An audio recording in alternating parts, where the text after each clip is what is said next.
guys, it's Julia. Welcome back to my channel, or welcome to my channel if you're new, because we do have quite a few new people here, and I just want to say hello, hope you'll stay around. Here on my channel, we have 2 cardinal rules. Number 1, be a nice person. Number 2, don't watch my old videos. No, no, no, no. I've been making beauty videos for about 2 years, and personally I can't even watch my oldest videos just because they make me cringe to the very depths of my soul. But today I want to look back and see if the products I was loving a year ago are still my favorites. I kind of feel like there's this perception within the beauty community where once you say that you like a product, it's considered bad if you go backsies on it a couple months later and say, you know what, maybe I don't love this anymore. Or if you change your mind for the better. And I don't think that's true. I think it's only natural to change your taste and change your opinions on a product, especially as your preferences change, and mine definitely have. I used to be a matte hoe, now I'm a dewy bitch. But today we're gonna throw back like my butt at the frat party. I kind of just want to see how much I've changed and see if the products that I was really loving on and thought were my holy grails back then are still in my daily rotation, still in my life. So today we are doing a where are they now, old favorites. I tried to kind of use most of the products I'm going to talk about in this video on my face today just so I could kind of get a refresher of how much I love them, or if I still love them. So unless I say otherwise, you can assume that the products I mentioned in this video are currently on my face. But yeah, I think that I've rambled enough. Get the fall merch while it's still out, and without further ado, let's just jump into it. First up is primer. Kind of embarrassed to say, about a year ago, I actually didn't do any skin prep before I put on makeup. No morning skincare routine whatsoever. I would just wash my face, if even that, and then start putting on primer, foundation, etc. I was a heathen. But at least I had good taste in primer. My ride or die last year was the Becca First Light Priming Filter, and this is still one of my favorite primers that I own. I'm not someone who 100% believes that primers are completely essential to making your makeup last long. I think powder setting spray and the way you apply your foundation do more to kind of make your makeup last longer than the primer itself. So for me, primer is a step to kind of enhance the skin, hydrate the skin if I need a smooth base. So that's kind of what I look for in my primers, but this is what started getting me hooked on dewy skin in the first place. So I think I credit this to my entire evolution. It's really nice and glowy, but I really hate the look of liquid highlighter all over the skin as a primer step. I feel like a lot of people on Instagram do that, and I just don't like how that looks on my skin. This gives you that same nice luminous effect to your skin, but it doesn't emphasize all the texture and the patches and weird stuff that you don't want to show that putting a liquid highlighter all over your face would do. It has a very slight lemon scent to it. It looks purple in the bottle, but it just blends out to be this nice kind of luminescent glowy sheerness on the skin. And this is definitely one of my favorite primers and probably one of my favorite things that Becca's ever made. So this is still very much a part of my collection, and it's definitely my favorite dewy primer that I own. So yeah, starting off on a good fit. I had somewhat good taste back then, apparently.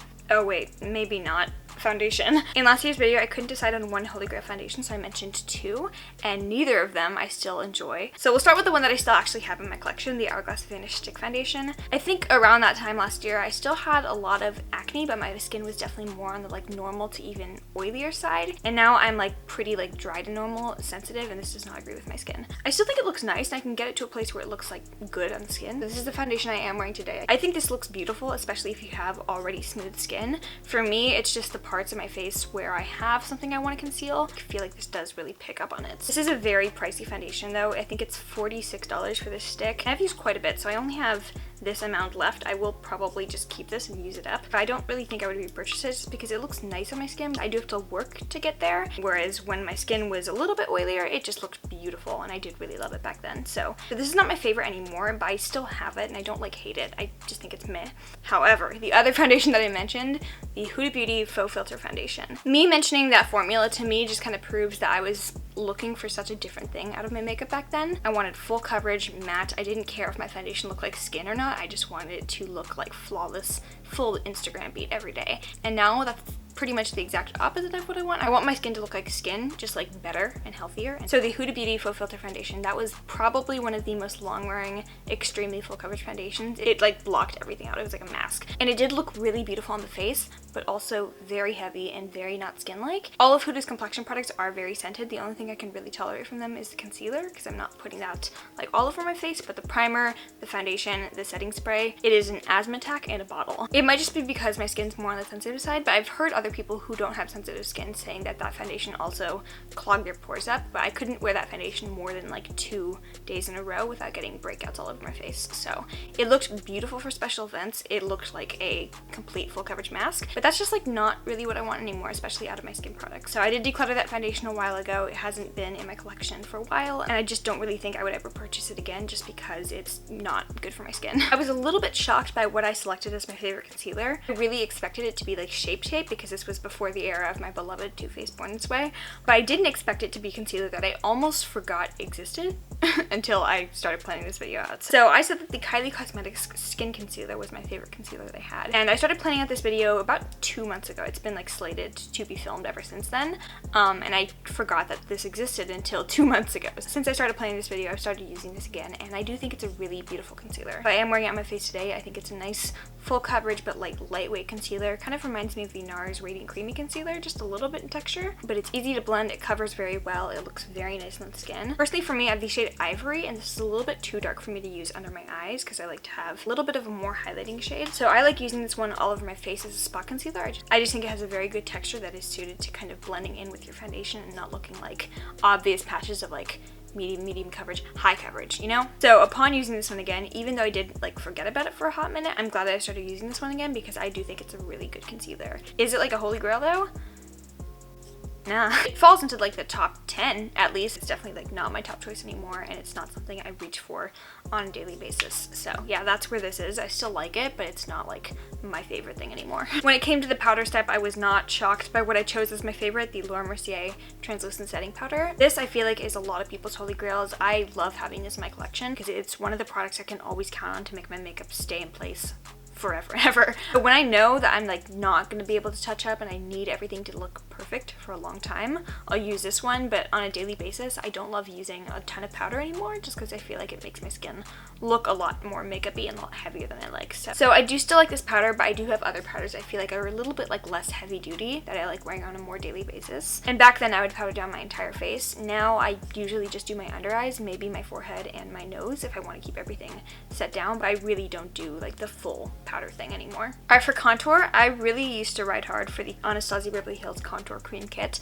I thought this was the shit. I got this for $20 at TJ Maxx. I've gotten a decent amount of use out of probably mostly the bottom row. When it comes to like highlighting shades, I prefer to have powders over creams. That's just a personal thing. And I wouldn't use these as like concealers. I feel like they're a little bit too like hard and waxy to blend out nicely and look like skin. The contours, I think Anastasia still makes some of the best cream contours on the planet. I think ABH really nails down the perfect tone for doing a nice natural looking contour. On my cheekbones I'm using shadow, and I just think these do a really nice job of creating this very nice soft definition in the face that doesn't look too aggressive or too overly sculpted or fake. I don't think I would necessarily pay the full like $40 for this. At that time I was using this every single day for my contour, and now I do have things I reach for over this, especially because I don't use literally like half the palette. But I would definitely recommend going for Anastasia's contour formula either in a palette like this, or if you want to get the sticks, those are also really good. This time last year I was not somebody who liked bronzers. How far we've come. I don't know, I just thought my face looked a lot better when it was completely pasty, so most of the time I wouldn't even wear bronzers, and now bronzer's my whole life. So the only bronzer that I really owned and liked was in the Hourglass Ambient Lighting Edit palette, and it's the shade Luminous Bronze Light. I think I mostly selected this because it was one of the only bronzers I actually owned back then, but goddamn, it's a banger. I'm wearing it on my cheeks right now. They are exorbitantly overpriced, so I would recommend waiting for holiday, which because it's September, it's only a matter of time before all the holiday releases come out. The beauty world is so stupid. But I know that Hourglass comes out with one of these ambient lighting edit palettes every year, and I think that if you're gonna buy any of the holiday releases, the Hourglass palettes are a really good investment. I'm wearing both of the blushes, I'm wearing the bronzer on my cheeks, and if you know me, you know I don't like glowy bronzers. I just prefer matte bronzers most of the time. But this one, it's not like super shiny. It just makes your skin look alive and healthy, but it doesn't make you look like you're wearing a ton of like shimmery bronzer on your face. It's also a really perfect tone. I feel like this swatch looks a little bit orangey, but because it has this marble texture, I feel like it all just kind of balances out on the face and looks nice and warm and sun-kissed, but not too much. So even though Past Me was dumb and didn't like bronzer, at least she had good taste in bronzer. I did, however, love me some good blush, and my favorites were the Essence Satin Touch blush. The one I mentioned in the video is 20 Satin Love. This one is the more like neutral pink shade, I guess. This is a transcendent formula. It kind of reminds me of the Hourglass one, where a little bit of luminescence to it, where it just makes your skin look alive and fresh. So 20 Satin Love is my favorite for just like every eye look. It looks good with literally everything. But the Satin Touch blush in the shade 10 Satin Coral is also beautiful. A little bit more on the warm tone side, so if you do have more warm undertones or you just prefer a peachier blush, you will like this one a lot. And these I think are my favorite things sold on the drugstore side of Ulta, so probably my favorite blushes that I own. I feel like in the beauty world, you're either Team Benefit or Team Anastasia for your brows, and I've always been die-hard Team Anastasia. My ride or dies were the Dip Brow Pomade and the Anastasia Brow Wiz. I do have both in my collection. Nowadays though, I don't really use the Brow Wiz that often because I'm just full on the pomade train. I think it's more economical. You use a very small amount of product each time, so I feel like you go through this a lot less quick. It's $18 as opposed to a $21 brow pencil, which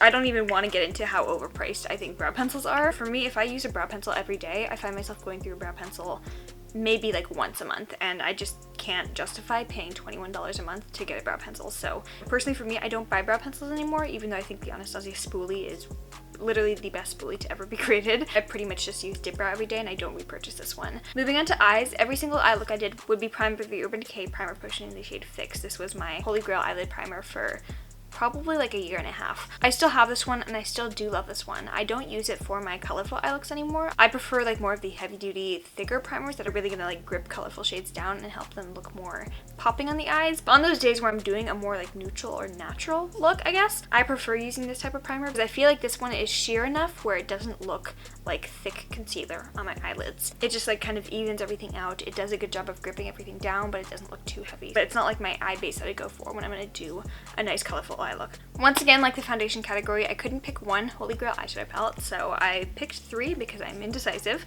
And I guess we'll start with number 1, the Anastasia Beverly Hills Modern Renaissance palette. I still love this one. I ain't never gonna stop loving this one.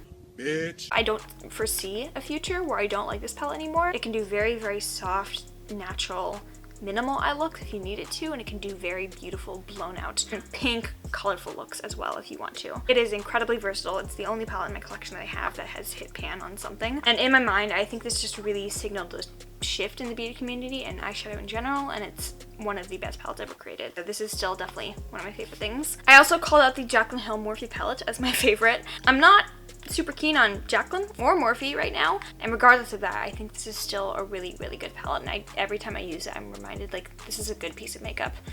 Wish they could have kept that up consistently. So again, kind of like the Modern Renaissance, I feel like you can just do so many different things with this one. You can do soft, very soft looks, or you can go crazy, go stupid, go colorful. So case in point, I use some of my favorite neutral shades in here. Pooter, which is one of my favorite transitions that I own. I use Mocha and I use Chip, and yes, I did memorize all the shade names in this palette because this was like my bread and butter back in the day. And then I have Pool Party. It's kind of like the teal blue halo thing going on right now. So personally for me, this is my travel palette. I take this one pretty much everywhere because I don't get tired of using it after a week. You don't see it mentioned as much on my channel anymore just because it is an older product that I feel like not as many people care about anymore, and B, it is what it is.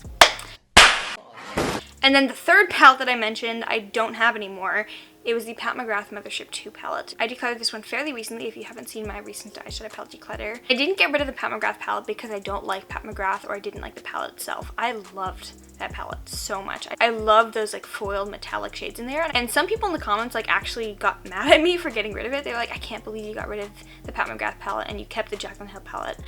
I kept the Jaclyn Hill palette because I used that one. I wasn't using the Pat McGrath palette because the shades in there that I really loved were the foiled metallic pigment shades, which you can get in singles. So I figured if I ever found myself missing those shades, I could just get them in a single. But I wasn't using the rest of the palette, especially those satin shades in there, and I just felt like it wasn't worth keeping around. So I viewed it as an investment, and with investments, you should be able to put your money in and then later get that money out of that investment still. So I ended up selling that palette just because it was something expensive that I wasn't using anymore, and I haven't really found myself missing it that much. To be honest, having something so like pricey that I splurged so much money on and not using it was just making me very anxious on a daily basis. So when I looked back at what I mentioned as my favorite liner, I mentioned the NYX Matte Liquid Liner as my Holy Grail, and as you can see, this is a completely new one in its packaging because back then I was somebody who bought backups of products. I had this backup stockpiled for when I ran out and needed to use it again. and clearly I never opened it. By the time I ran out of that liner, I'd found things I liked better. And that's why for me, unless it's like a sponge, I don't buy backups anymore. It's just gonna end up being wasteful. So I still have this one. I might just give it away, honestly, because I don't know if I'm ever gonna use it. Personally now for me, I just prefer like felt tip pen liners. I just think that they're easier to control than a longer brush tip like this one. So this is no longer my holy grail and taught me a very valuable lesson on why we don't need to buy backups in the makeup world and why like most people, unless you are consistently using the same products every time you buy makeup and you don't like ever try new things, you probably don't need to buy backups. The mascara that I mentioned as my favorite was the Urban Decay Perversion Mascara. This is definitely one of my favorite high-end mascaras. Again, I do have a tester size because I don't buy full-size mascaras. I'll end up throwing away like half the tube because you have to get rid of mascaras every like couple months or so when they start growing bacteria. I love this one. It has one of the thickest, fluffiest ones, and personally for me, that's what I love. I don't like those like plasticky type ones. Really amazing, particularly for building a ton of volume and just getting your lashes very thick and black. But it doesn't turn them into like very spidery, clumpy lashes, which I hate so much. I still do like this mascara, but I found a lot more things I do like a little bit more than this. Once I run out of this one, especially because I'm only trying to have like 1 or 2 mascaras open at a time, I don't think I will repurchase this for a bit. Just want to try out some other things. My holy grail lash glue that I mentioned was the House of Lashes adhesive. This glue was by far the most like heavy duty gung-ho glue that I've ever used. If you want your lashes to stay on through wind, through sweat, through hurricanes, through Splash Mountain at Disneyland, it's very, very, very sticky. I stopped using this one because it's so sticky that I wouldn't be able to get it out of my lashes once I took off all my makeup. So I would literally spend like upwards of 1 minute just trying to like peel those little last remnants of lash glue out of my eyelashes, and I actively noticed myself like damaging my own hairs. So I don't buy that one anymore. It's still very, very heavy duty and great for special events, but the after effects of it are what really bothered me. For the category of favorite lashes, I identified the Morphe Sophisticated Premium Lashes. I believe this was released in the time that Morphe was doing its whole rebranding and they were doing like more sleek packaging. They came out with this line of like faux mink, very like fluffy premium Instagram lashes, and I bought a ton of them. Sophisticated was my personal favorite of the collection. These are very, very, very long lashes, kind of clustery. They crisscross and flare out really nicely. These looked very thick, fluffy, beautiful in the eyes. They made my eyes look super, super like big Belle Delphine doe eyes. And now I don't love these as much anymore. I still think they have a time and a place. And if I want eyelashes that are extremely dramatic and very fluffy, I'll go for these ones. But these are like almost a centimeter long and they're very thick. And even the lashes I'm wearing right now don't look like natural. They still have that very like thick, high impact look. Like obviously they're not my natural lashes, but they're not overly long to a point where they're like brushing up on my brows, and they're not so thick that you can't see the eye look and you can't see the lid work that I did. So for me now, these are just a little bit too long and too thick to a point where they kind of conceal too much of the eye look when I have my eyes open. So I don't really wear these anymore, but I will always remember these as my junior prom lashes. For highlighter, thank God I had good taste. The Anastasia Beverly Hills Amrezy Highlighter. Still my holy grail, still my favorite thing ever. Still the best highlighter to ever be created. I'm not wearing it today because this is my last one and I rationed this one for special occasions. So I only use this one when I need my face to look impeccable, which I'm gonna wash this face off in like 30 minutes when I finish filming, so didn't need to waste this product today. Seriously, Anastasia, I don't need you to come out with like super big Morphe style palettes. I need you to come out with these highlighter formulas in different colors. Yeah, crazy to think that this has stood the test of time even when I've tried like probably a good 50 highlighters between this and last year. Again, for lips, I was like picking one thing for the category. Is that some kind of sauce? I don't. So I picked a lot of things. We'll start with the first thing, which was the Pat McGrath Matte Trans Lipsticks, particularly the shade Omi. This is what I'm wearing on my lips right now. Nowadays, I can tolerate these ones with a like nice lip balm underneath, but that kind of ruins the matteness of them. So yeah, this is no longer like my holy grail lipstick formula. I think I was just kind of getting sucked into like the beautiful packaging, the whole like hype around this line in general, the fact that these were like $38 lipsticks. I keep the ones I have still because I like the shades very much and not particularly the formula. I also mentioned the Fenty Beauty Stunna Matte Lip Paints as my favorite matte liquid lipsticks. These I still very much love. Uncensored is still my favorite red that I own. It's just my power color if I ever need to feel extremely beautiful. It's very, very thin on the lips, completely matte, but not dry and uncomfortable, but I do really like this formula still. Good to know I wasn't all the way tripping.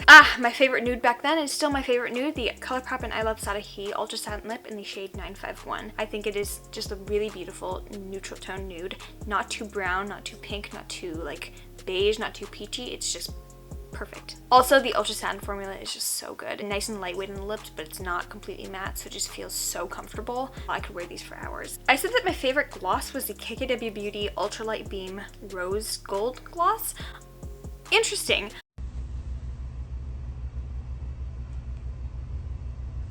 I do think this is a very nice gloss formula, but it's like not my favorite gloss. Like Fenty Beauty Gloss Bomb exists, so it's a good gloss, but it's not like a $20 good gloss. What was I thinking? And then I also said the Anastasia Beverly Hills lip palette. This is not my favorite thing anymore, mostly because I don't really reach for potted lip products that often on myself. Even when I'm doing makeup on somebody else, I tend to use single lip products. I bought this because I was genuinely planning to be like mixing my lipstick on a daily basis. I do like to touch up my lipstick throughout the day, and you can't really like haul around the palette, so I get that this is more for pros, but I just want to touch back in and say this is no longer something I would consider a favorite. For setting spray, again, kind of with foundations, I had a very different goal in mind back then for my skin. Now I mostly use setting sprays to kind of melt down all the powders on my face and just make everything look like skin again. And my favorite thing back then was the Urban Decay De-Slick setting spray. I think their entire line of all-nighter setting sprays are really, really good, especially if your goal is to make your makeup last for hours and hours. It is an oil control spray and it mattifies your skin, and now my skin like doesn't really produce any oil that needs to be controlled. I don't really use this one anymore. This is pretty much an empty bottle and I just kept it for this video. Alright guys, that is it. I hope you guys kind of enjoyed this dive back into my old favorites. Where are they now? If you want to see the updated version of my current favorites, because I kind of just spent an entire hour taking down my old favorites, let me know and I will do that. If you like this video, please give it a thumbs up. Make sure you are subscribed down below, and also follow me on Instagram to see makeup looks comme ça almost every day. I believe that by the time you're watching this video, I have moved up to college. So this is one of the things I pre-filmed. Thank you guys so much for all your love and support, and I'm excited to share with you guys, and I couldn't do it without you. So if you made it to the very end of this video, you juicy peaches, you get the bonus meme. Love you.